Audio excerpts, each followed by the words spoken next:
Kecelakaan lalu lintas tragis terjadi di Jalan Raya Desa Tulung, yang menghubungkan Kecamatan Kawedanan dan Lembean, Kabupaten Magetan, Jawa Timur, Jumat malam, 3 Oktober 2025, sekitar pukul 19.30 waktu Indonesia Barat.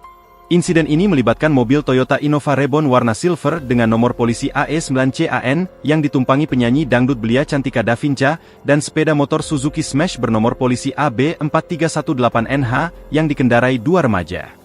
Menurut keterangan Kanit Gakum Satlantas Polres Magetan, Ibtu Sulanjar, kecelakaan terjadi akibat tabrakan depan-depan antara mobil Innova Reborn dan sepeda motor. Kejadiannya semalam, penyanyi dangdut itu penumpang. Insiden dengan sepeda motor di jalan raya jurusan Kawedanan Lembean, ujarnya melalui sambungan telepon, Sabtu, 4 Oktober 2025. Dari keterangan pengemudi Innova Reborn, Febrian Fitrianto, warga Kelurahan Winongo, Kecamatan Mangunharjo, Madiun, mobil tersebut sedang dalam perjalanan menuju Kecamatan Poncol untuk mengisi acara hiburan masyarakat.